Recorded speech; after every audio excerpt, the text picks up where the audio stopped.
Refreshing. All right, it says we're going And live now. We are now Great. live.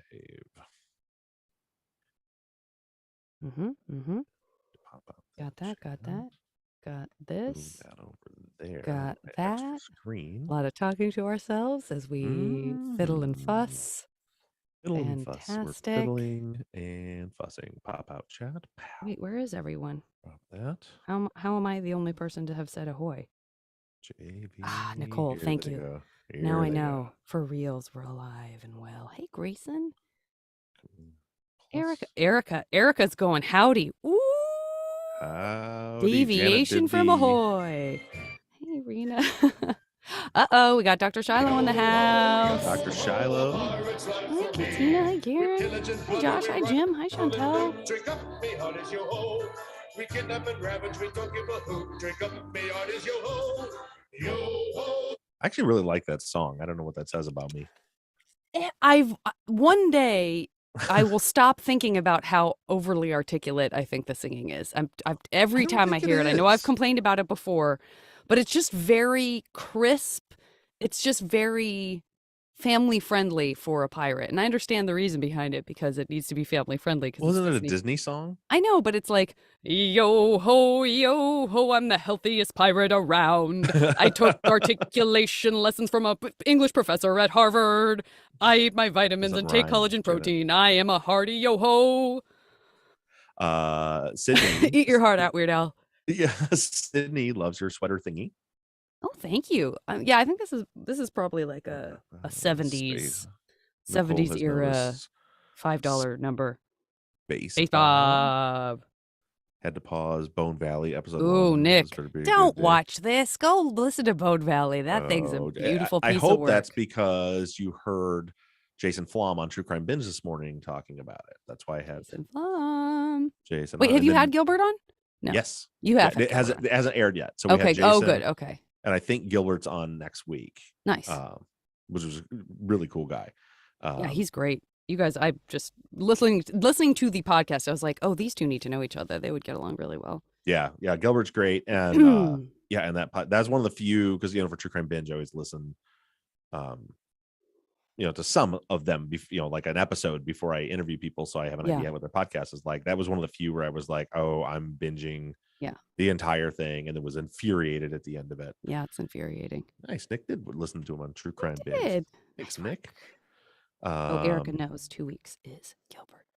Had you listened to 3 TCBs with Jason Forum? What was I going to say? Oh, somebody said Space Bob. Yeah. Well, if you're a patron, on Friday morning, you can hear a riveting 45-minute flat Earth discussion. It's true. We gave that a lot of airtime. A lot of airtime. We had to fill in for no Zach. We need to understand. We just want to understand. It's hard to understand. Zach is on assignment today. Erica says 2 weeks from now is Gilbert. Well, why did you let me? You were in the interview. Why did you let me say that Gilbert will be on next week? Also, that is her. There's a delay. That is her correcting you from when you said that. I know, but I wonder why she didn't correct me while I was doing the interview. Oh, wait, what? Yeah, like when I was interviewing Jason, I was like, we're going to have Gilbert on next week. Oh, I see. Okay, gotcha.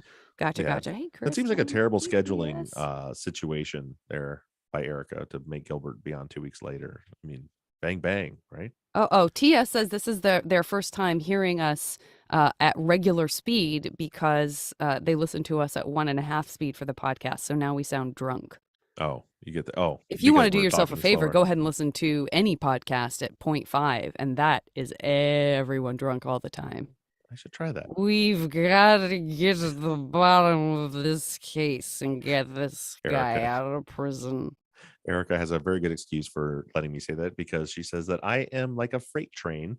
So she just lets me roll when I'm talking. Great. Yeah. Oh, can you not even do half now? You can only do 7.5? Here, I'm pulling up a random. What are you doing? I'm just pulling up a random follow-up to see what we sound like at 0.75. And then I'm going to include Nancy's Becky going from doing really poorly in school to being. It does sound drunk. Tells me something bad was happening. I'm gonna be able to get through this episode if you guys just let me let me finish. Let me finish my sentence. You don't respect me. That reminds me, and I know you want to watch it because you don't like comedy, but it's not really comedy. It's I got into watching Crashing, which I never heard of. There's 3 seasons of it. It's on HBO Max. It's I've heard it's great. Yeah, Pete Holmes, and it's Yeah. and I don't know if it's like based on his life and his journey to become a comic. But that's what it is. His character is like trying, going from open mics and like the cast is amazing. Like every episode there's somebody, Mulaney, Ray Romano, all the like these huge comics are like in it here and there. But we just finished that last night. It was that just reminded me of the scene where he broke up with his girlfriend because she got drunk and was awful. And the show's written so well. Any show that can make me feel so uncomfortable, like it was like I definitely hear that's kind of show where you get uncomfortable. Oh yeah, well it's like one of those things where you see it feels so much like real life that you see it coming. Yeah, you can just see the looks that the actress is like throwing. Like it was like, oh god, oh she's gonna make a scene, oh no, get out of there, get out of there. Get out of there. Like a horror movie. Don't go in there, don't go in there. Yeah, fantastic. LA. I gotta watch Patton's new special. I was just talking to somebody about that, and they said it was brilliant, and I'm sure it is. How recent is that? I didn't know he had a new one. I think it's pretty recent. Oh, I think it's pretty recent. Yeah. Oh, all right. I suppose we can start this. Or it's really old, and the friends I was talking to are just very behind. But I think it's pretty new. Well, I feel like I've heard or seen a recent special of his, but I feel like that was like months ago, so could be the same one. Seems unlikely that they did two specials in 1 year, so it's probably the one I'm thinking of. Yeah. Thank you, Kathleen. I'm looking great. Janet didn't mention it. Are you 25 pounds down? No, I am. As of this morning, I'm 21 pounds down. I said you're looking great. Oh, well, I just thought you were talking about how handsome I was. Oh, yeah. I should have been more specific. Yeah. Getting there. It's a grind. But getting there. I'm in. Are you guys? Are you and Zach officially in competition? We are. That started on Monday. Yeah. And he's going on that also, cruise. They lumped us in together. I got a text saying like some competition was on and blah blah blah. I wouldn't really read it because the trainer person that's connected, our coach, because I do as much on the app as I do in social media. I use it to track my calories or my macros, and that's it. Yeah. And so she messages Becky and tells Becky to send me things. And we're in a group text with Zach and Michelle, and she's like, "Okay, it's all started." And I was like, "Oh, that's great. Have fun on your cruise, Zach." And Becky's like, "You idiot. What do you do? He's on your team." I'm like, "He's not on my team." What are you talking about? She's like, No. There's the one challenge that you're doing, but then this challenge is a team challenge, and you and Zach are partners. I'm like, God damn it. Why would fuck? So now I'm stuck with Zach as a partner, and he's going on a cruise. Yeah, he's not on a cruise now. We should be clear. For those of you who just joined, like Kathy, he's not on a cruise today. He's on assignment. He's got a family thing. So that's not what this is. But Michelle, you didn't miss anything. We're still just yammering. We haven't even started the show yet. As these things are getting longer and longer, the drawn out yak fest is getting longer and longer. The thing is, I enjoy interacting with people on here much more than I do recording podcasts. So I'll do this all day. But at some point, we gotta complimentary. Get serious. Yeah. I love you guys. All right. So with that being said, now that I've shamed us all into starting the I guess we'll work follow-up. now. Sorry. Here we go. All right. As Janet mentioned, we are down to Zach today. Zach is on assignment. He had some stuff he had to take care of today. So it's going to be Truth and Justice Follow-Up sans Zach, a term that I've learned recently. That's what. Did you know that's what sans means without? You've definitely overused it on the podcast already. So I 100% I feel like you taught me that. I never knew it. I love. Maybe I did. I used it this morning. I was playing pickleball with my son when I broke my thumb running into a giant vent. You can hear that old story on the Patreon. Got to join the Patreon. Also, if you've ever wondered if the Earth is flat and have feelings on it, you should definitely check out the Patreon pre-show. And do not watch it if you firmly believe the Earth is flat, because you will be very offended by how angry we both are.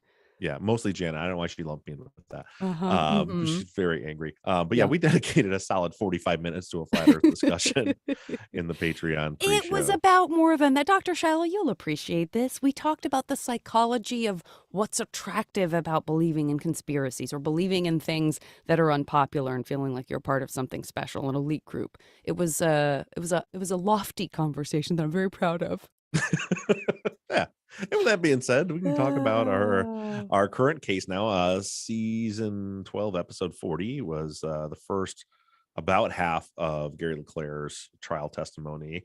I have lots of I will say this before we get going. I love our group, the Truth and Justice Army, like the people on social media, on the fan page and stuff, because they ask such good questions and they challenge me so much that it causes me to think through a lot of things. For example, one thing somebody had mentioned was, and this is a terrible example of somebody challenging me there because I agree with them. But they were saying, isn't on the way, something I hadn't caught before. I always thought that Ramirez put the A, B, C, D, E placards out there. Mm-hmm. And that then LeClaire went out, followed those, wandered around, found the business card. But when you read his trial testimony, he's saying that he's the one Yeah. to put those out there. And if we Yeah, go I back a noticed that few too. episodes to the business card episode about, there's a thought out there that maybe he didn't find that card where he said he found it when he said he found it. Someone pointed out in that conversation that why would he be walking out and put out marker A, B, C, D, Are you E, just going to go 1? through all of the follow-up questions before I read any of them? Or are you just going to go through everybody's? If I can admit something right now, I didn't look at the follow-up questions. So is that one? We'll come back to that. We'll come back to it yeah, there was just a lot of good stuff. One thing that, and I know you mentioned this follow-up question I won't mention, but like about the weather, someone corrected me and showed me. Shout out to Uli. I hope I'm pronouncing that right. That showed me some information about that. I had some great conversations with some people that seems like lean much more towards Robert and Christian being guilty. Shout out to Ed and Katie, who I had some really good conversations with. Absolutely plan to talk about this on the follow-up. Go ahead. Please continue. So that is a good intro into the questions that from Uli, Katie, and Ed that Janet was been planning all along. Well, part of it is that, well, it was actually, I believe, Valeria who posted something. I saw that she was here and then gone. Lately, she's actually had to do her other job, which angers me deeply that she is not able to stay on the YouTube with us. But that she posted something and then I hadn't read it yet. And so she had edited it to add like, Janet, I'm so sorry that my post caused so much back and forth, like isn't supposed to happen on this thing. What will Bob ever think? And then like a winky or a laughy emoji. And I was like, oh, here we go. And I started scrolling down, was like, oh, there's a very long back and forth that Bob Ruff orchestrated within the follow-up. He broke his own rule. I guess you didn't break your own rule because you're the one who's responding. But I definitely was like, what am I going to do with all this? I guess we'll just talk about it. Secret time. I didn't know that conversation was in the follow-up. I feel terrible because I get on to people for responding to that all the time. That explains a lot. So that whole long yes. Was that the one with Ed and Katie? Oh yes. I thought that was someone tagged me. I didn't notice that it was in. I'm sorry. In the follow-up. Yeah, so you know all about it. In the follow-up, I do. I read all of that. Yes. Before we get into that, real quick, I'm just curious, what were your thoughts in listening to the episode? Anything jump out at you? Any new information? I'm trying to think of the new information. I don't. When we get through these questions, maybe that'll spark something for me. One of the things that I had thought of was I don't know that it's really. It sort of is about this, but yeah, I was actually listening to an old true crime profile, and I was listening to Jim Clemente talk about the fact that detectives do, in fact, it was just, he wasn't saying it, obviously it was an old episode. It's not like he was like, and by the way, 5 years from now, Bob is going to say, but it was just a case I was interested in that I was like, oh yeah, I think I remember Jim and Laura and Lisa talking about this. So I went back And it just so happened that he was like, yeah, and the whole evidence collection thing, like it's, it was evolving at the time, but like, they thought it was such a big deal that the detective was the one who collected it. And actually that's not a big deal. That does tend to happen. And da-da-da. And I was like, oh, note to self. We got Clemente himself pointing out that it's not unusual at all for a detective to pick up and tag evidence. That's interesting. I wonder do you know what the circumstances were? Because what struck me as odd about this was not that the detective collected evidence, because that happens. It was the fact that there were crime scene techs on the scene assigned to collect evidence. Right. And I think that was collected happening. all of the other evidence except that piece of evidence. Right. I don't know. It wasn't as specific as that, but I do think that it was. I mean, it was. I'll be honest. I was re-listening to the OJ stuff because that's one of the most fascinating, like what's going on in the world and how it affects a single spectacularly famous case. And I had decided I wanted to rewatch the OJ the 30 for 30 documentary, that 5-part documentary, which is one of the best documentaries I've ever seen, much less in true crime. But anyway, so I was like, I wonder, I'm trying to remember what Jim and Laura and Lisa talked about. So I re-listened to it. And so it was that case. Again, very, very popular. But I mean, I think, there were techs there and there were detectives there. I think that was another case where there were both sets of folks doing their job. But I don't know. You can always ask. Yeah, you can ask him. So that was something that bubbled up for me, and it just happened to be kind of coincidental.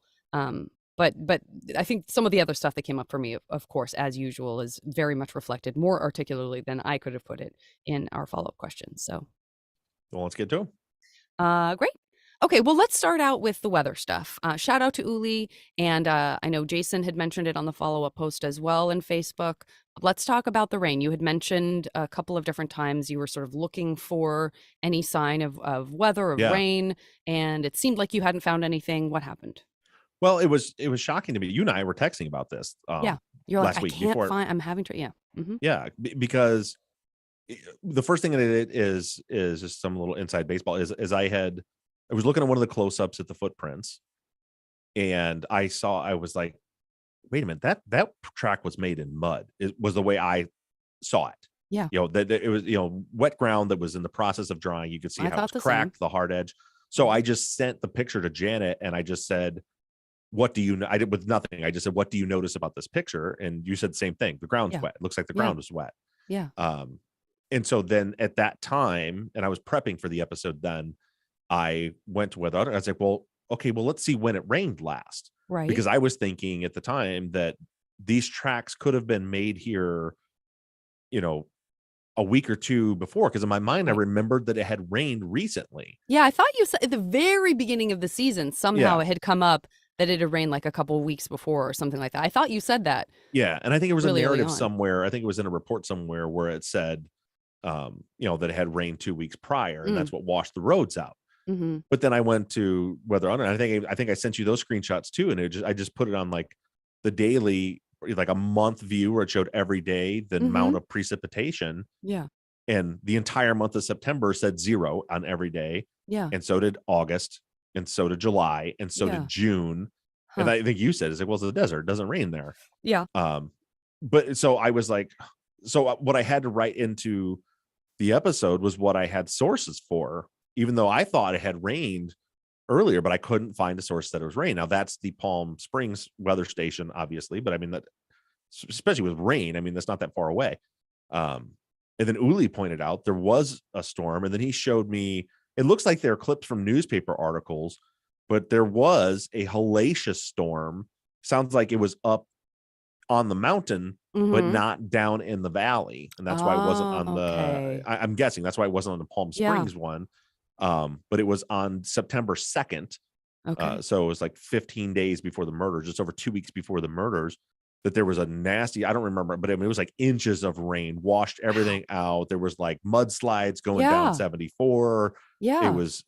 Which makes a lot of sense. Like when he said, I shouldn't assume I have no idea what Uli's identifies as or what the gender is.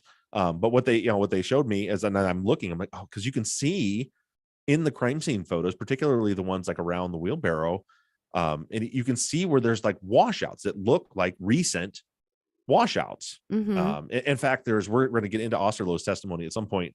Either if I don't know if it'll get into this week's episode or the next one. Like he mentioned, because I had said that there's, the ground around the wheelbarrow wasn't wet.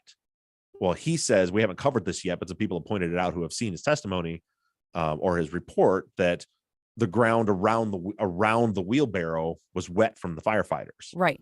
And now I will say this, like the photos don't support that to me. I don't see wet ground around, but could have been a little while later. Yeah. But somebody had pointed out to me, they're like, well, he's talking about that's why there's this gap in the, between the wheelbarrow and the tracks, is because he says the area around it was washed smooth by the firefighters. Yeah. That is definitely not supported by the photos. And I will tell you this. So like, the wheelbarrow is 25, the tracks are 25 feet to the east of the wheelbarrow. The firefighters are coming up from the south. There's zero possibility they were spraying their hose in such a wide area. And I told you before, like I could see from her body that they were acting appropriately in how they would, it's a crime scene. Those fire hoses, if you open them up, Yuli is in the chat. Thank you, Yuli. And hopefully it's Yuli and not Uli, however it's supposed to be pronounced. But those fire hoses will put out 135, if it's an 1 3/4 hose, which is a standard issue hand line, 135 pounds of pressure is normal. It would have blown the body and the clothes and stuff apart. You can tell by the condition of Becky's body that they were very careful in extinguishing her. Which, the way I would imagine that is you just barely crack the bale open, just get a little bit of water coming out and just, put it over her body until the flames are out.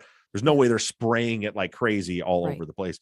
But then because of the conversation that I was having with Uli about that, I was looking at the pictures. It's like, oh, that's what he's seeing. When you look at the crime scene photos that we have on our website, you can see the washout from the north, the area in the one photo I think it says People's 121, the one where you can see the distance and the ground between Placard A and the wheelbarrow, and the dirt is loose and stuff in there. But in that photo, you can see the washout where it looks smoothed over by water, but it's not from the firefighters. It was from that storm on the 2nd that had washed and made these trenches going through there. And I think it puts us pretty close to now. From what we learned from your partner Brandon and what he learned from the geologist he had spoken to, it doesn't necessarily put the footprints, if they are in fact made in wet ground 2 weeks prior, because we know that they literally could have been made a year prior and likely would still be there set in the ground like that, because that's the way the desert is. But it seems very likely that if there was a huge storm on the 2nd, that they could have, that's when the tracks could have been made in like the 3rd, 4th, 5th, somewhere in that, while the ground was still wet.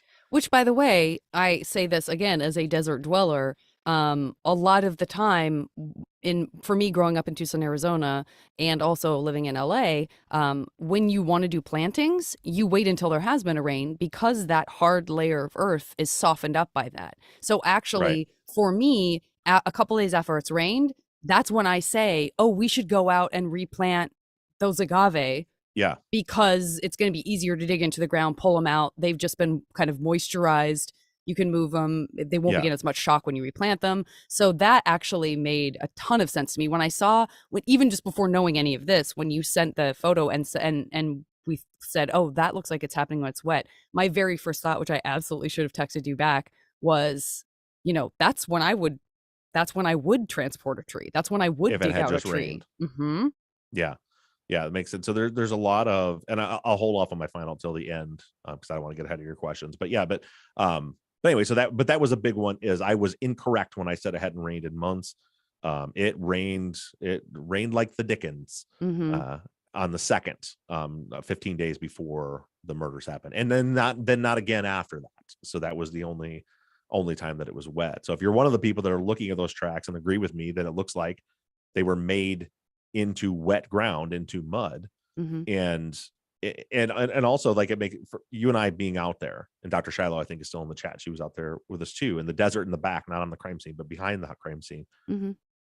you could see the old washout trails, Mm-hmm. where water came down, where it kind of makes paths Oh, here yeah. and there, Yes. but they're not consistent. And then you can see that why the track would be broken up, because if you're not looking at what's the ground is, but you're just trying to go in your best version of a straight line, Right. that you're going to go through spots where it would be part of that washout where the ground would still be wet. And then you're going to be up on the high ground where it wouldn't Right. be wet anymore, where it's Right. dry. Yeah. And that would cause some of the tracks to set, some of them not to. And that's Yeah. why you have a broken track. I mean, to me, this is all starting to very neatly fit together. Mm-hmm. And what we see. And also, like, the big thing for me was, it doesn't appear that Leclerc was ever convinced that was part of it.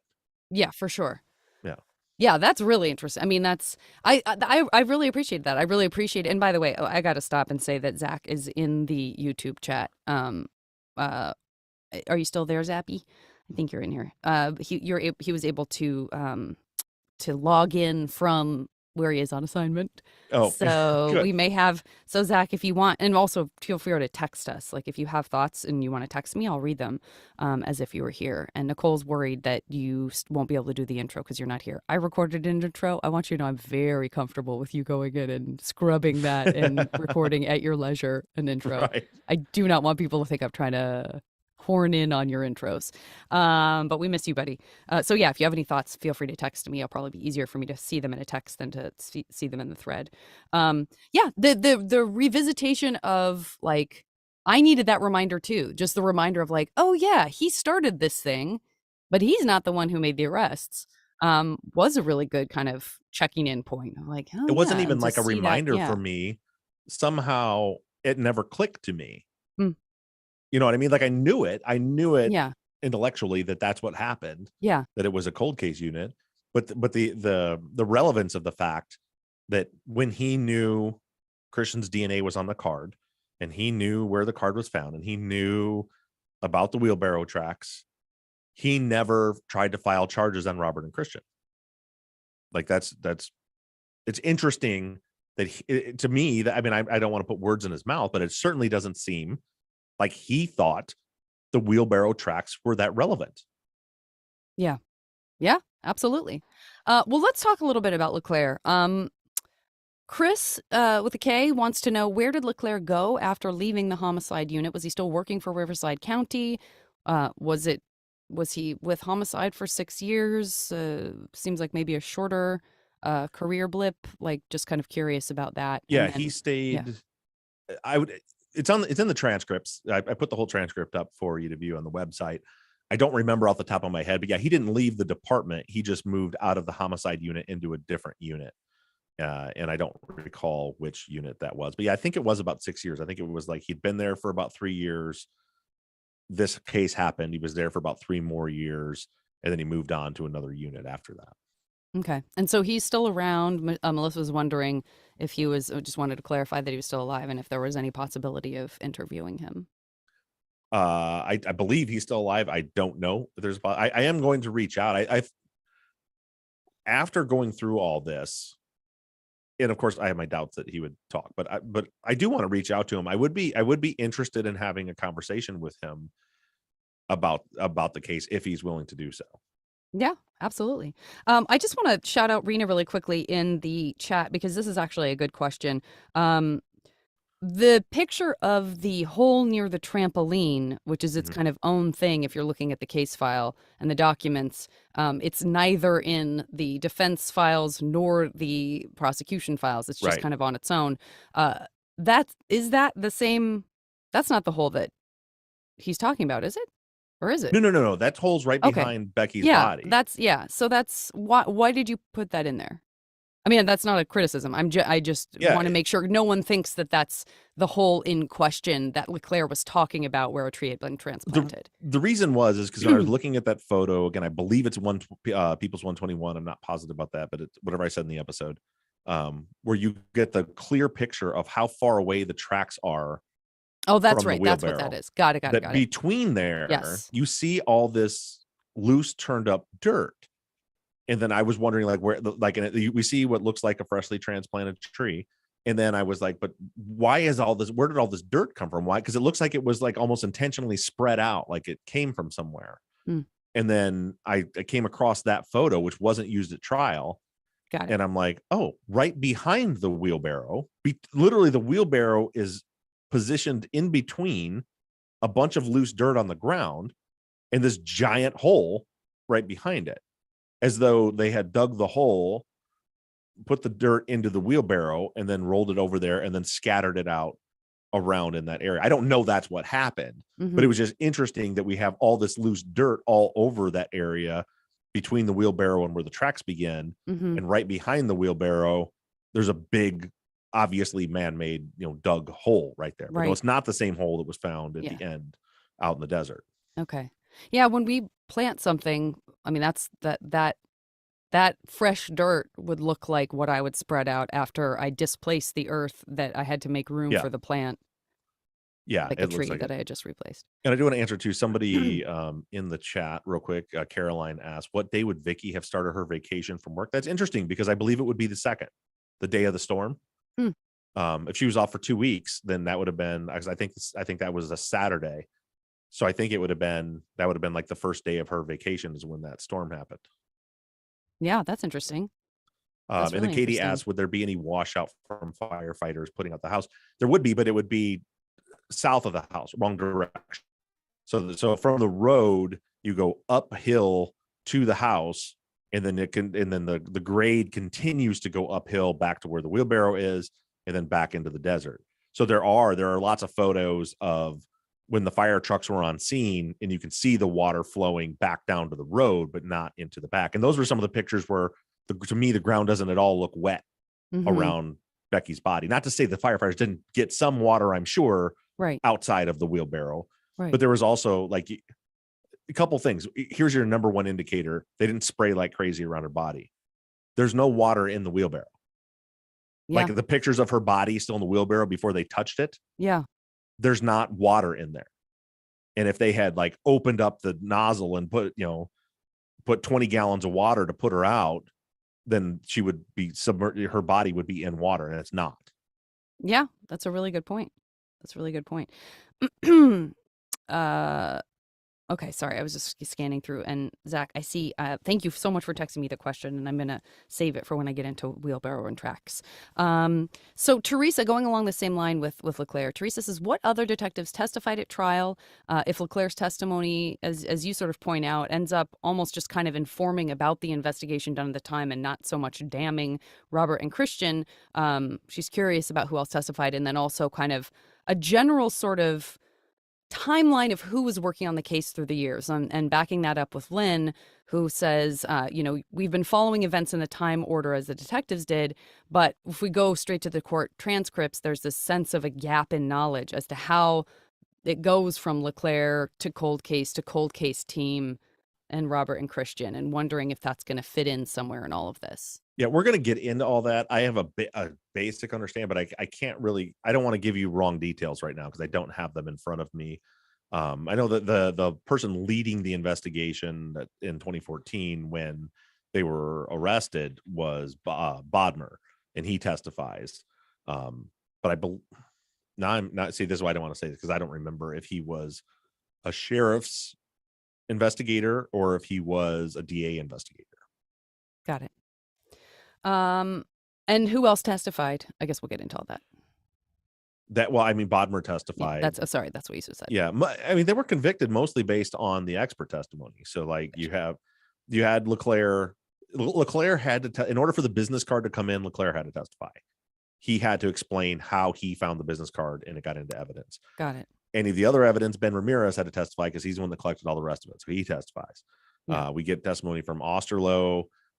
He's in there. I don't remember all who else, but so they testified to get the evidence in, and then you have like the ME testified, and we've been through that testimony.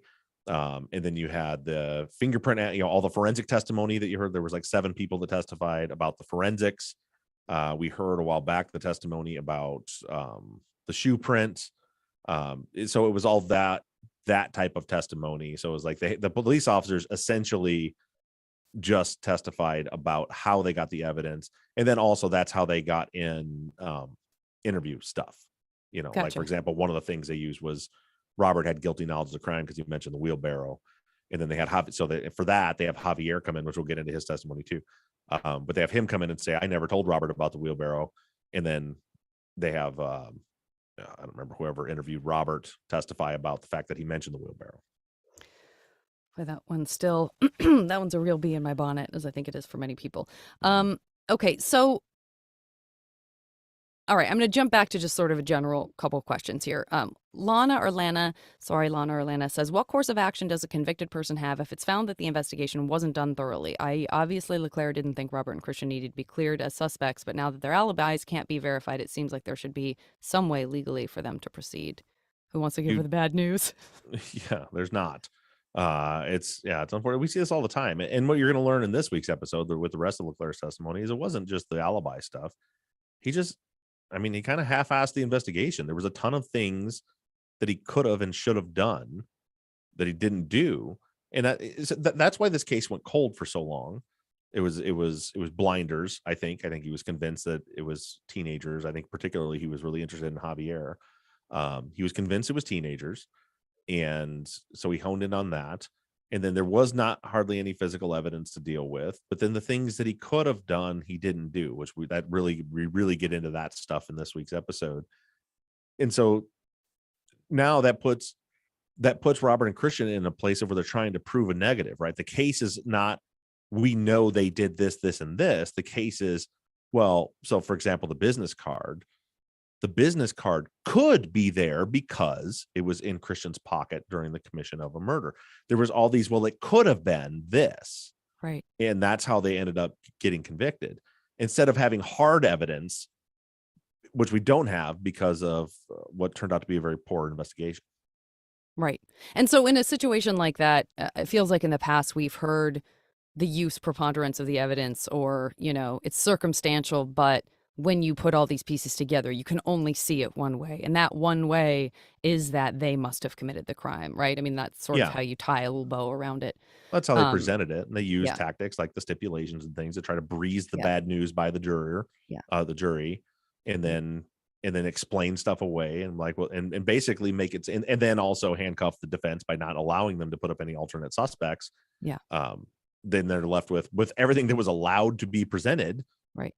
They were able to craft a narrative of how this happened without ever coming up with an explanation as to why it happened. Right. But they were able to, and then basically the jury was left with, well, what other explanation is there? Right. And just to be clear, I'm not saying that circumstantial cases can't be strong and that they can't paint a perfect picture that is accurate and is true. That's not what I'm saying at all, in case anyone wants to push back on that. That's definitely not how I feel. Shiloh has an answer for what happened. Leclerc is still around and ended up being promoted, which is a normal reason to move out of a specialized assignment. Gotcha. You don't have to give any color commentary for that promotion and the work that was done on this case and your feelings about it.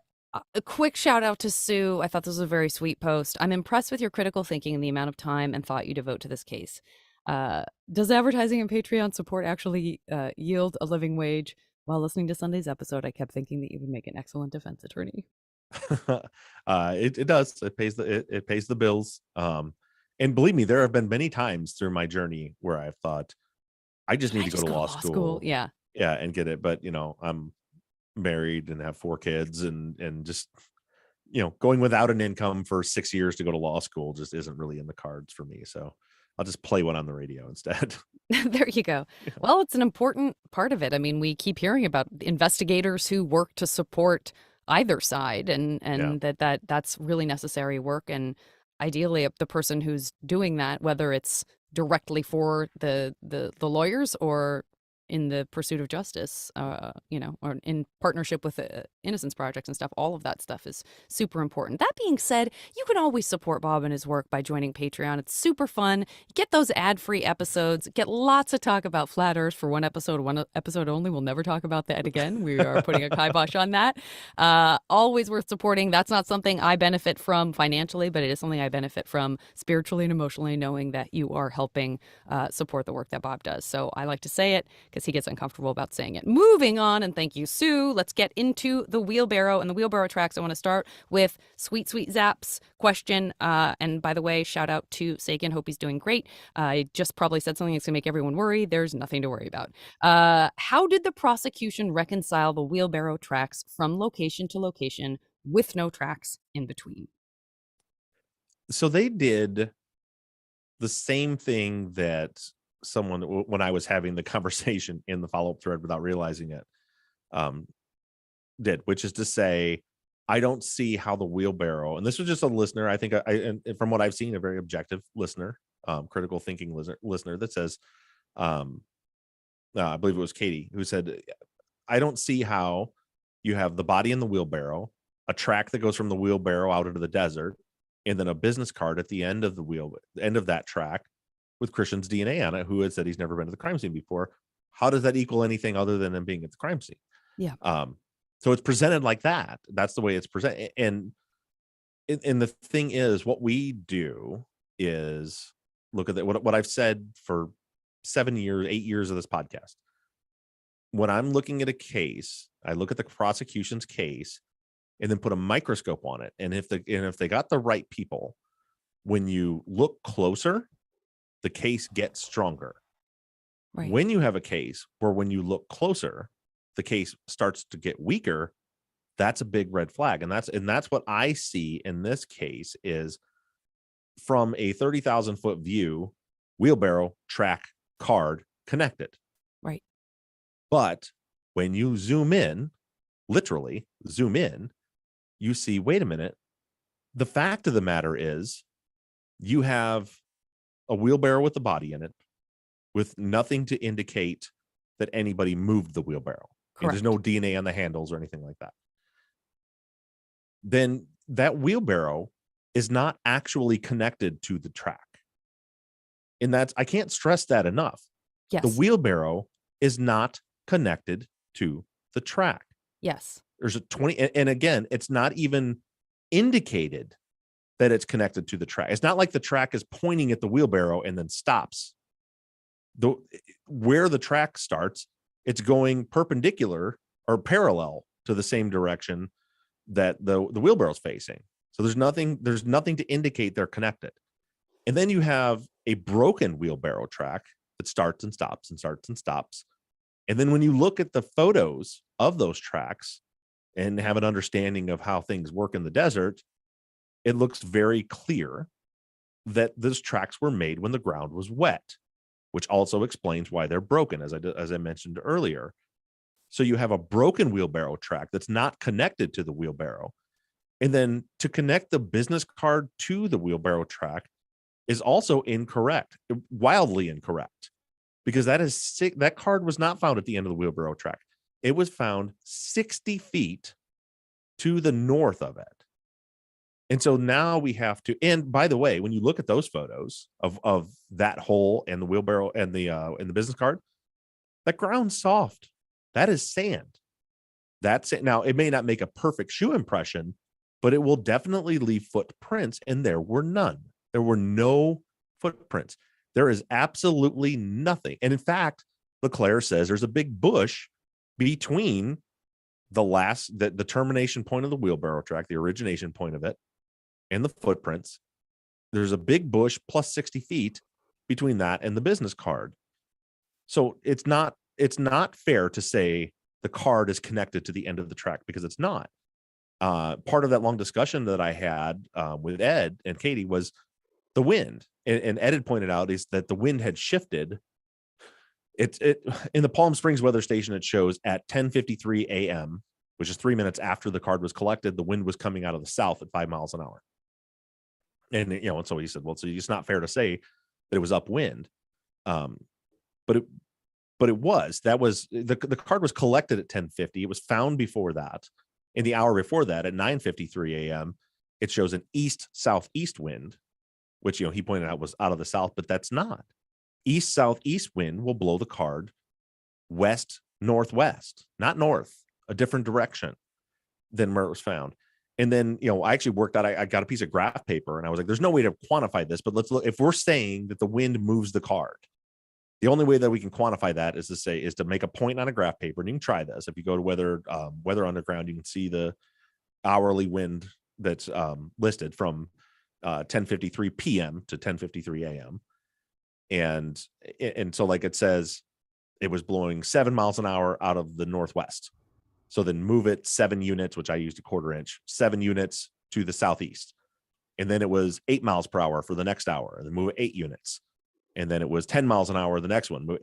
So if you want to use that couple minutes of south wind to explain it, then you have to accept that all the other wind would have moved it as well. And if you do that and you just keep moving it, however many units of what the miles per hour were in the direction it would have went, you end up with the card way off to the southeast of the track, not anywhere near the north.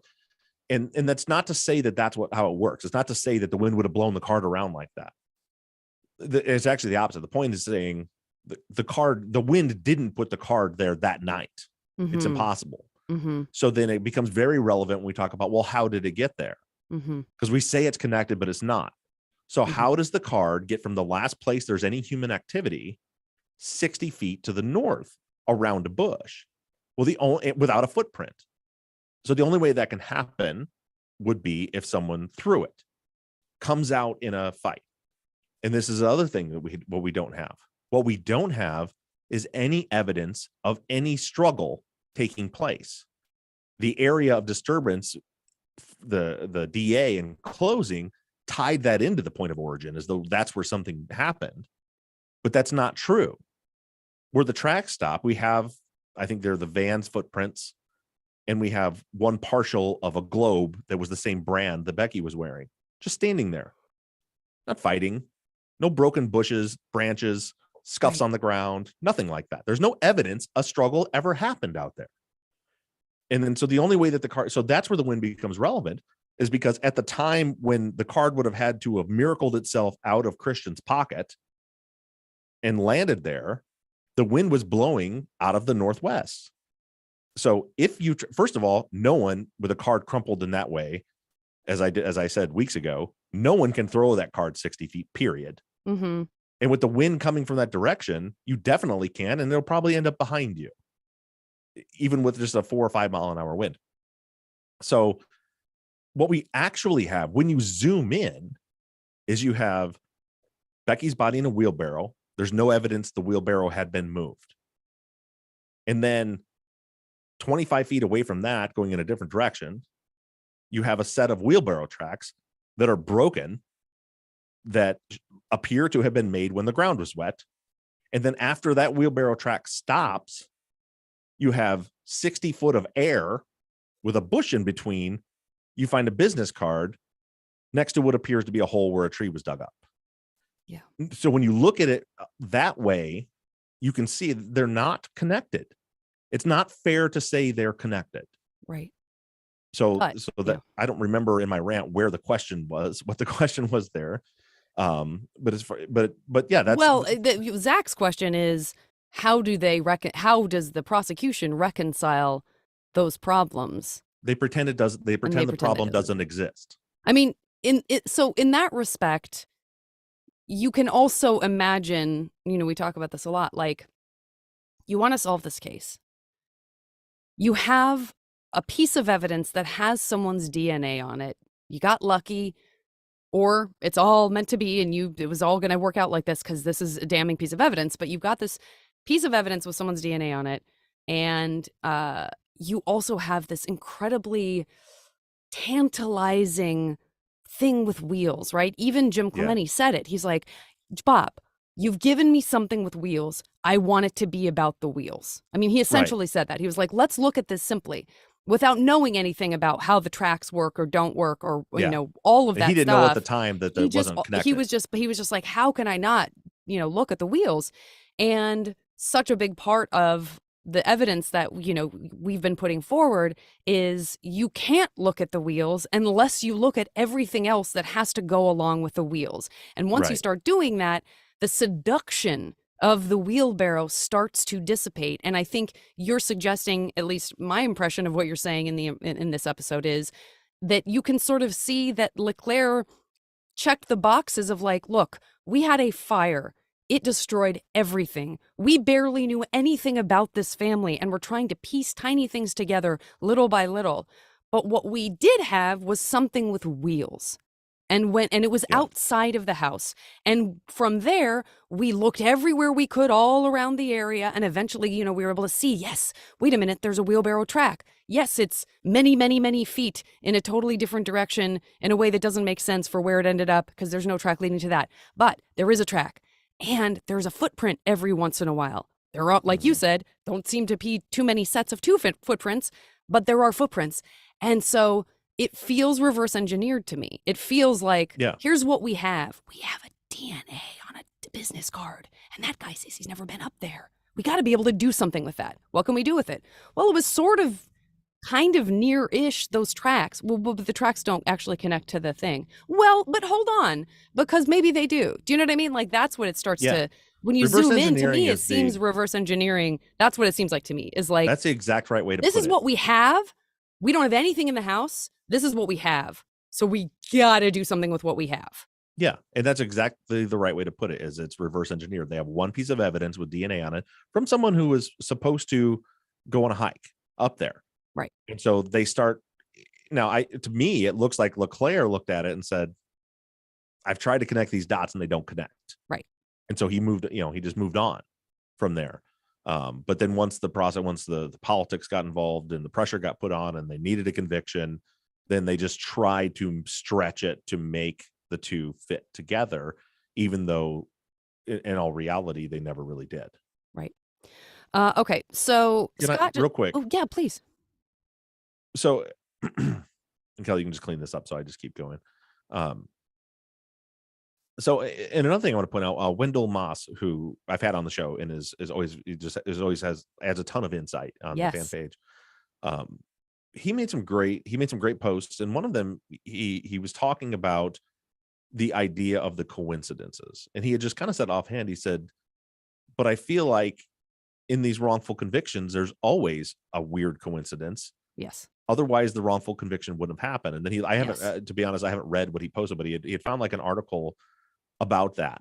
But it got me to thinking about the circumstances, and that's exactly right. Like people, and I think it was Katie had mentioned something about that. Like, it just seems like too much of a coincidence, which I get. I totally understand the thought process behind that. But when you look at the cases just that we've covered, what happened to Adnan happened because he just so happened to have asked Hay for a ride that day. And it just so happened that Jay had his phone and was driving around with his car and his phone. Mm-hmm.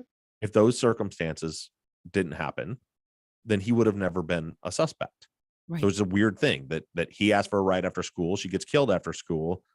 And the phone records showed all these calls and activity and moving around, even though it wasn't him in the car doing it. Right.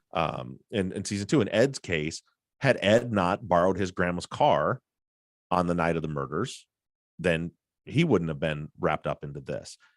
Had Jesse Eldridge's brother not told the police that he saw him murder Keough Gove, he wouldn't have been wrapped up in any of this stuff.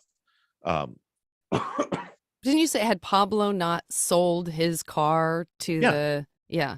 Yeah, look, I loved this breakdown. That was a really great, like, let me give you a bird's eye view of, like, all these snapshots from different seasons. Yeah, like, Pablo Velez, or season 11 case, he got sent to prison because he sold his car. And then a couple weeks later, the car got used in a murder, and the guy who bought the car never registered it. And that was, again, one of those things where the police should have said, oh, you didn't own the car anymore? Okay, never mind. Sorry we bothered you. But instead, they were already locked into him as their suspect. And so they reverse engineered a case against him. Yeah. So there's always going to, if there wasn't a set of odd circumstances and coincidences, then these wrongful convictions wouldn't happen. So the fact that Robert and Christian had made plans to go on the hike, and then Christian's that business card is found out there, certainly, yeah. Again, that 30,000 foot view, it's like, Yahtzee, we got it. Right. But then you start looking at the details about it, and it goes very much further than that. If you look at the degradation on the card, what appears to be the sun staining on the card, why would nobody's pregnant? Why is the card even relevant? Why would it be out there? How did it get from there? How did they get, if they have these tracks coming back, Why are there no tracks going out, as you've mentioned over and over again? Yeah. I have actually kind of a key question about that card. Mm-hmm. Do we know that it was a do not have an abortion card? Do we know that definitively? Do we know that? It was a pro-life ministries card. Do we know that that means in this situation? Oh. Because let me just throw something out there. Okay. I have heard and been told about a certain branch of and a certain activist side of Christianity and Catholicism in some groups that pro-life is actually, and I know this sounds crazy, trying to prevent the death penalty from happening because Riverside County loves putting people to death. I am not saying that that's what this was, but we have talked at nauseum about this business card being about a pregnancy. And I don't think any of us has done, unless it's in the file. And if it is, great, we'll come to it. That's fantastic. But I would love to know for sure.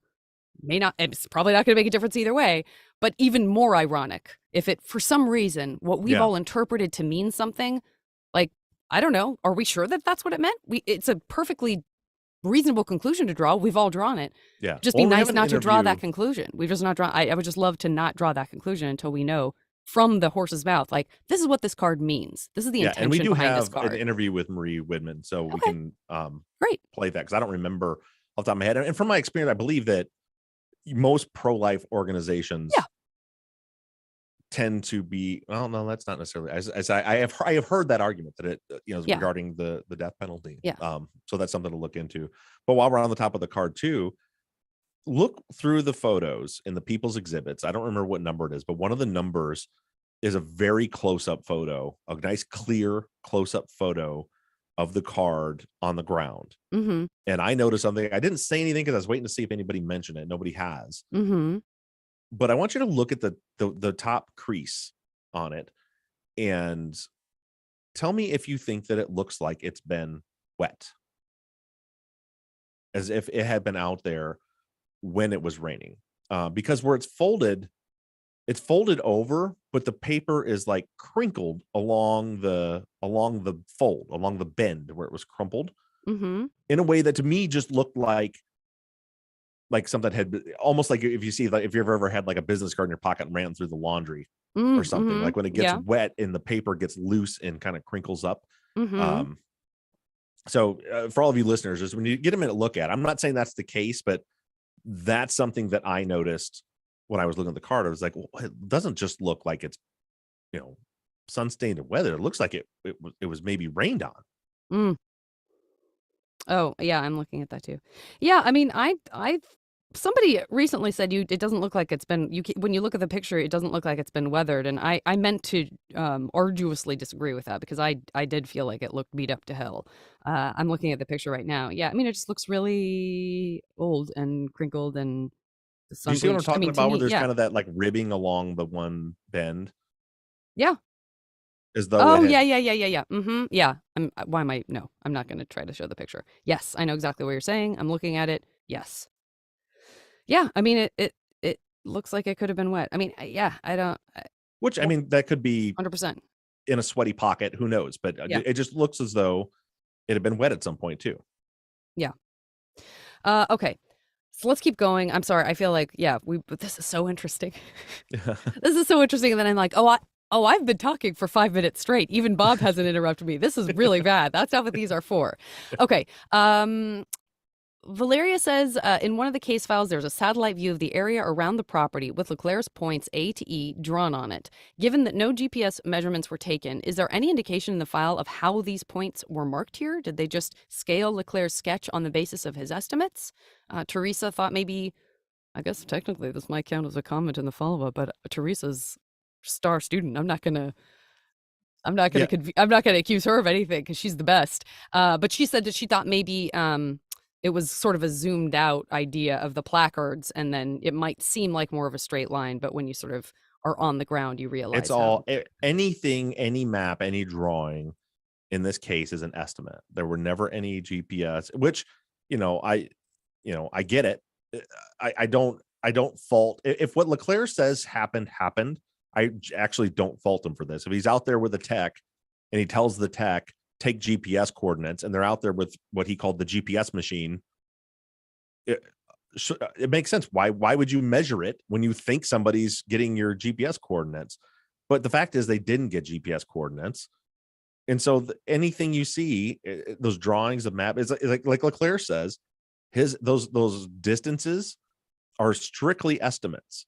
Like that's not him pacing it off, which for those of you that don't know, I'm from the country, so I assume that everybody knows this. I don't know if everybody does, but like, a long step, if you really reach out a step, for most people is around 3 feet.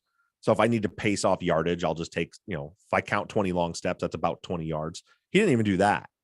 He just, and he said kind of just looks back and guessed, but it's nothing more than a guess because of the terrain. You can't really see. We've been out there. You can't really see. Like he couldn't see the wheelbarrow from any of those points. Right. To know how far away from the wheelbarrow he is. Right. So it's just a guess. It's almost like, and I'm not saying this is true because we've also accused plenty of people of not doing their jobs, but it's almost like it feels you got to do your due diligence. And maybe that seemed like even more due diligence than it deserved if you don't think those things are connected at all. Right. Yeah. The less you think the track is connected to what happened, potentially the less intense you're going to be about checking to make sure that the GPS machine was used, that all of the pictures were taken of every photograph, of every footprint rather. Again, like we can't have it both ways. We can't say someone did a bad job at collecting important evidence and then did a great job of not collecting evidence because it wasn't important. Everything has to be accounted for. But if you're talking about decisions that are being made based on the relevance of something, you could potentially see someone being like, we're going to do all this because we need to, but we all know that this isn't connected to the thing. You know what I mean? Yeah. Like he sent the card in October for fingerprinting. It came back and said no comparable prints. And it seems like that was the end of that for him. Look at what he was done. Look at everything we've listened to for the last year. It's him interviewing all the teenagers. That's where he was focused. He sent the card in for DNA testing almost a year later. In July of 2007 is when he finally sent the card in to have DNA testing done on it. And he sent it in along with the pen and the wheelbarrow handles. And the socks and the jeans. No, and that those stuff. didn't go then. Those Exactly. went much later. Yeah. Yeah. So I see what you're saying, that it's like, well, if he never really thought it was important, then it never bothered to, for 3 years of him being in the unit. And we're going to find out Sunday just how long it was after those 3 years when he realized that the GPS coordinates were never taken. But yeah, he never it doesn't seem that he ever gave that track a second thought in his investigation. Right. Julie had just mentioned if the track didn't seem to follow the path where the wheelbarrow was, how sure are we that the wheelbarrow even made the track where the tire treads compared between wheelbarrow and track? They were not. You can, at a glance, the wheelbarrow has, straight line treads and their straight line tracks. So you could draw, but yeah, they were never actually compared 1-to-1. Yeah. Shiloh, I see you asking if Christian ever offered an answer as to why the business card would be there. I don't know that he was ever asked. I don't think there's anything in discovery. So he was never given an opportunity to explain that. Yeah. So yeah, when he was interviewed, the card wasn't a thing. They didn't think it was connected to him. And by the time it was a thing, he had a lawyer who told him not to say anything. He didn't talk to anybody after that. Which is what everyone should do all the time, even if it makes our jobs hard.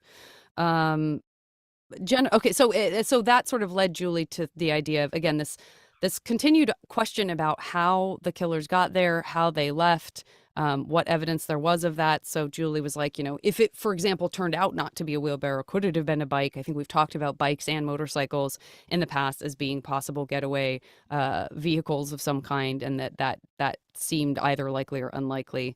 But Jennifer kind of adds to that and says, if there's no footprints showing biking or tire tread footprints, like where and how did these killers disappear at all? Yeah, well, I think they walked right out either out through the desert or just right down the road. Again, my theory is I think they lived in the neighborhood. Yeah. I think they were able to scoot out of there quietly. Remember, there's no street lights. The houses are very spread out, and it's very dark. So the only way to escape undetected is on foot. Another thing that no one likes to talk about on the Robert and Christian are guilty side was no one saw a car go to or from the crime scene that night. Right. And we have interviews we haven't played yet from people that lived on there's somebody that lived on the corner of Alpine and Chilean Heights, I think, or down further down to the east on Alpine on the corner. Like all those people all along Alpine Road where there's no traffic ever. And no lights up. And no when it's dark. lights. If a headlight passes your window, you notice it and you look right away. And it's still that way today. You go up there and people, even during the day, people are turning heads. They want to know why you're there because they know who's supposed to be there. Yes. And no one noticed a single light. Yeah. Yeah, I mean, I think I think the people come back to that because there's so much emphasis on the footprints, the shoes, the footprints, the tire, the treads, were they Vans, were they Globe, this and that everyone's like, well, what about the footprints of someone leaving? Or what about footprints around the vicinity of the house that isn't hit by water because it's far enough away? Like, what other footprints would be there? Yeah, they didn't look. I mean, so around the house, you have all the firefighters trampling and dragging hoses all the way around, like the immediate close perimeter of the house. And then, up the driveway, we have everybody trampling up and down the driveway that's fighting the fire and doing everything. So they only looked where, and Leclerc says that he looked around, he followed the track out into the desert and then he looked around out there to look for any more tracks or anything else and didn't find anything. But they didn't they didn't do like a grid search. Right. Around, which is another thing that could have been done. It could have been revealed like, oh, here's the prints of the people leaving out this way. Yeah. Yeah. And again, all due respect to the firefighters and stuff who, again, it's like, I would do the same thing. If I saw someone in a wheelbarrow, I would look for wheelbarrow tracks. Of course I would. Like, of course you're going to do that. There's nothing wrong with, especially being a first responder, going, oh God, what if there's someone else out there? What if we need to help someone else? Yeah. That's how do we, so of course they're going to go out there seeing, to try to see, like, that's what all of us would do. We would all wonder about the wheels on the wheelbarrow. Of course. It's just a matter of how it develops from there. And that's very, very basic training for us is when you get on the like, particularly like with car accidents, you're always looking to one of the things we're supposed to do is make sure there are not other victims somewhere else, somebody who got ejected from it. And that's happened to me before, where, you get to a scene and you think it's one thing, and then suddenly you find out, oh my God, there's another person out there in the bush that, that got ejected from the car or something like that. So, so they would, certainly they see the fire, they see a body, they're going to start, I would imagine the first thing they're going to do is start looking around the area to see if there's and then if they in that process came across a track, then follow the track and see if that leads to anything. It's exactly what I would expect them to do. Jamie had an interesting point. Who knows what the answer would have been? May likely have been, I don't remember, I wouldn't have noticed that. But Jamie just said, was it ever were Javi or Bo ever asked if they remember the wheelbarrow being in that spot on Saturday when they stayed at Becky's? What if it had always been there and one of them tripped against, you know what I mean? Like, I'm sure they would have volunteered that, but it would have been not a terrible question to ask.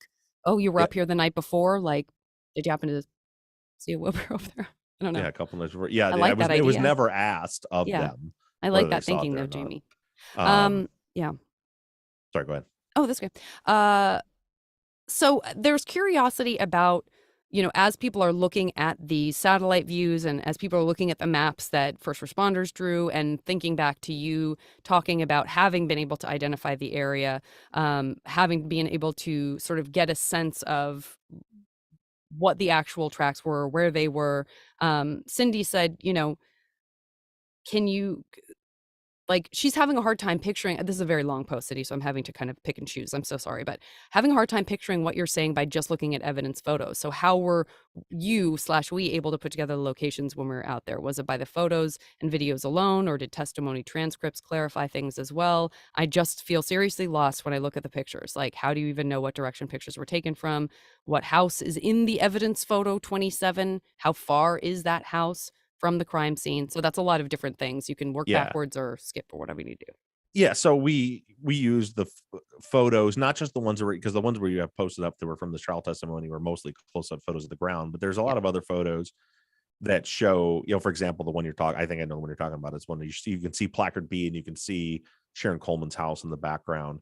And so like to find that, so like when you're out there with boots on the ground, because the desert just doesn't change, you're able to line those things up. So you can look and see, okay, we know her house is in the background, and you can look. So there's a huge rock like behind that house. You remember that rock, Janet? There's like a big boulder or whatever. So you can like, okay, the angle they're at, the left edge of the rock is covering the right edge of this window. So you move yourself to that angle, and then you start looking at, okay, so now are there any clearly identifiable trees or bushes or anything? And then a lot of times those big dead trees that are sticking up are like, okay, well, there's one. And then you start moving back and forth on that angle until bingo, you find, okay, oh, there. And you can look at the photo and compare to, and if you haven't been there, it doesn't make sense, but when you're there, it makes sense. And you're able to say, okay, there's the tree, there's the bush, there's the rock in this angle, this is where this location was. And so for us, the video was yeah, massively important, yeah, because the video, you can start actually tracking movement to match. I have bad news about the video on Sunday. We'll get into it on Sunday. You do? Yeah. Interesting. Like the video as posted by like the original video? Yeah, I'll get into it on Sunday, but it's Oh no. That it's means I'm going to find out beforehand, and that makes me very happy, because I am never going to let you make me wait till Sunday. yeah. I'll talk to you later. I'll talk to you later today. Okay.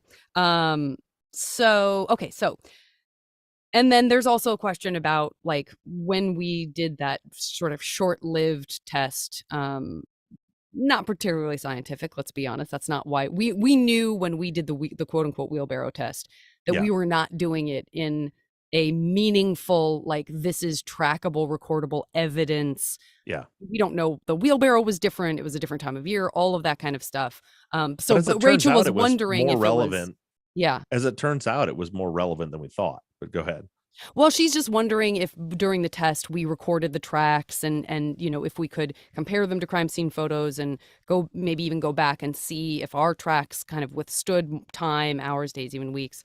And I felt bad because I wanted to be like, of course we did that, but I was like, that's not ever really what that was going to be. But please go on.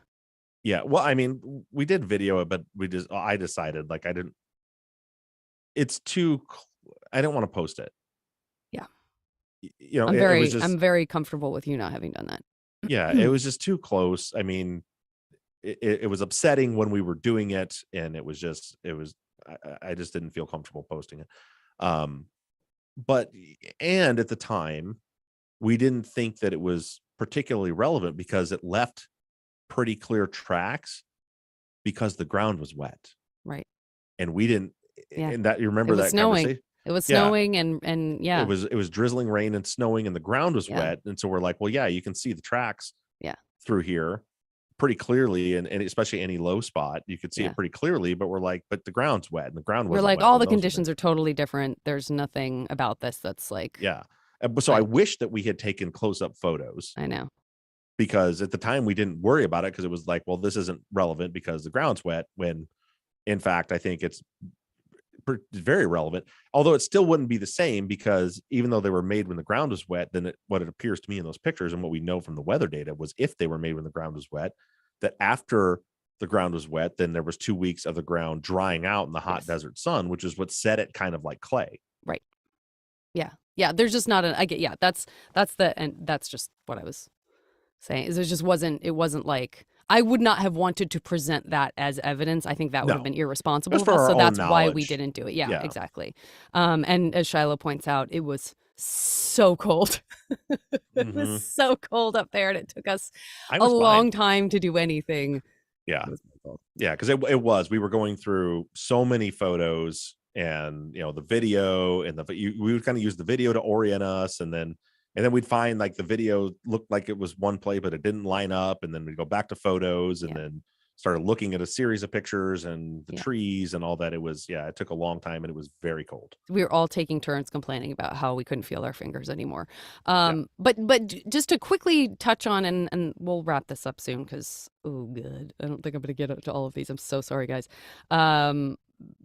The house that's in the photo, I don't have the photo right in front of me, but I assume it's probably the closest house, right? Which is the log cabin, or Yeah, Sharon Coleman's house. yeah. How far is that from the crime scene? I would I don't be know. estimating, but I would Yeah. estimate it probably 200 yards, maybe Yeah. I'm terrible inside at of estimates, 200, so I won't. Yeah. 200 yards. It's a ways. It's quite a Yeah. ways away. Yeah. Um, Very quickly, just wanted to shout out Soledad, who just kind of talked anecdotally about her own experiences with business cards and kind of how she gets rid of stuff in her car and whatnot. I'm going to paraphrase because it's long, but a great post. So I encourage people to go check it out. But essentially, she's like, I have tons of cards in my car. My other people in my life use my car. We drop random crap in it. When I'm cleaning out my car, I'll just like scoop everything up at once. Sometimes I have already a wad of paper in my hand and I grab another piece of paper and like I'm not even touching the thing. Like my fingerprints would never even be on a thing because it just got sort of Yeah. tossed in. And that she even thought to herself, like, we were currently doing backyard work, and my first thought was I could dump car trash into our wheelbarrow so I don't have to touch it. So I liked the kind of creative thinking there. And then Teresa also suggested like maybe the car gets stuck to someone's shoe, even though that's, yes, it's a reach. But I always appreciate seeing people's creative thinking and kind of, just finding themselves in situations in their lives, because I'm sure it happens to a lot of listeners. It certainly happens to me, where you're in the middle of doing something in your day and somehow it reminds you of something about this case and you Yeah. just want to be helpful and think like, oh, interesting. Like I'm in a situation right now where it sort of opens up this new scenario that makes sense to me. So Yeah. I really And that appreciated those posts. opened a door up in my brain to some other conversations people have had. The Several people have dumpster. asked, besides the dumpster, is people saying, well, if the idea is that Becky threw, which is along this line, if Becky threw the card away, then why would Christian's DNA be the stronger DNA and her DNA either not being on it or it being one of the minor contributors? And I think, again, that goes to it being out there for a while. That would depend on where. So look, the way it's crumpled, so we've learned that the sun will degrade DNA and cause it to be, to the point where you can't even use it at some point. So because of the way the card's crumpled up, like if there's more of, say for example, that was the case. Say Christian handed that card to Becky, months before at Robert's house one time or something, or whatever scenario you can think of. And Becky just like had it in a coat pocket or something and threw it away. But then it ends up out, and so both their DNA's on it, but the parts where Becky touched it are the ones that are being exposed to the sun or the water. Then hers could be degraded. There's nothing to say that because what I'm getting at is nothing to say that because one DNA profile is stronger than the other, that means that they touched it more recently or they even touched it more. There's a million variables that go out there. And the fact is, when you look at it, there's only 2 fingerprints on the card. Somebody who like touched it firmly, closely enough to leave prints. And those were eventually supposedly, came back to be Christian's prints. But also when they're swabbing, they swab the entire card, but those prints are places where there was DNA left there. That's why they swab fingerprints, because they left their oils and aminos in that place. So that doesn't be, it just, there's a million variables, I guess, is what I'm getting at. Got it. Just quickly about the dumpster, because I just interrupted you to say that one word. It's because I was staring at my very next thing from Chris and assumed somehow you knew that's what I was going to say, which was questioning about that dumpster in relation to the home. And was the jury even aware that it existed?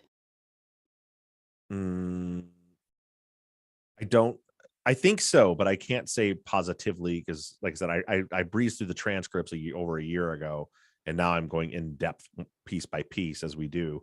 So I believe the dumpster was mentioned, at least in the closing arguments by the defense, that it could have been out there by the dumpster. Someone else had asked where the dumpster was. It was located right. It was north of the garage, so out towards the desert, that direction from the house. Yeah. And it wasn't really a exactly. dumpster. It was just an area where they threw all their trash. It's not like they had like a trash truck that came and like picked up the dumpster. They had to load all those bags and stuff into that old van and drive it to a dump every month or occasionally, whenever. I'm glad you clarified that because I think we have only exclusively referred to it as a dumpster. Yeah, it's not a dumpster. It's a Definitely not little fenced area Yeah. on 3 sides where they keep their trash. Yeah. Okay. Quick shout out to Sarah. Had a really cool post about the tree roots and possible DNA matching. Like, would it help if it could be proven through plant DNA match that the tree is anchored to the others near the house indeed came from that hole in the desert that Leclerc found that had been dug up that looked like there were some tree roots there? I think she thought maybe that when we were there we could see where that was or saw the roots. If that's what it came across as, somehow that's not the case. We didn't No. see that in person, but it led to a very cool post that she made of the Missouri Botanical Gardens in St. Louis. Was recently featured on 48 Hours for their work in this area. So if you want, you can go to the Facebook follow-up post for this episode and see a very cool article about how a culprit was caught in part by this sort of DNA matching of plants. I thought that was really cool. So I don't think it applies here, but it's very cool. Yeah, I mean, maybe at the time that could have been done, but now, what will happen is the sand blowing around, that what looked like a hole eventually won't look like a hole anymore. And Right. and so we didn't come across the spot, or maybe we weren't even really looking at that point for a hole with the roots. But also the tree is not there. Which, Right. by the way, was explained to me by Tim Summerly when we were talking about them transplanting trees before we went up to the crime scene. The first time I had talked to him, he said, he said people try that all the time and they end up dying a month later. They don't transplant well, which appears to be the case because there's like piles of dead wood there. But the trees that you see, the transplanted tree that you see in that photo isn't there. Yeah. Which means it came down at some point. Yeah, different Sarah had wondered if it was common practice in Pinyon Pines for residents to take trees and bushes from public lands, and just sort of like a curiosity about whether that was legal. Yeah, again, what Tim told me, because when I mentioned that it looked like maybe they had been transplanting trees, the way he put it to me was, yeah, people are always trying to transplant those trees from back there, but it doesn't work. Yeah. Yeah. So it sounded like it was common. Okay. Well, that's pretty much all I have. I didn't have a, like, what do you want to end with? Now I'm scared to know what you're going to be talking about next week. Presumably, we're going to be continuing on with Leclerc's testimony and finishing that up.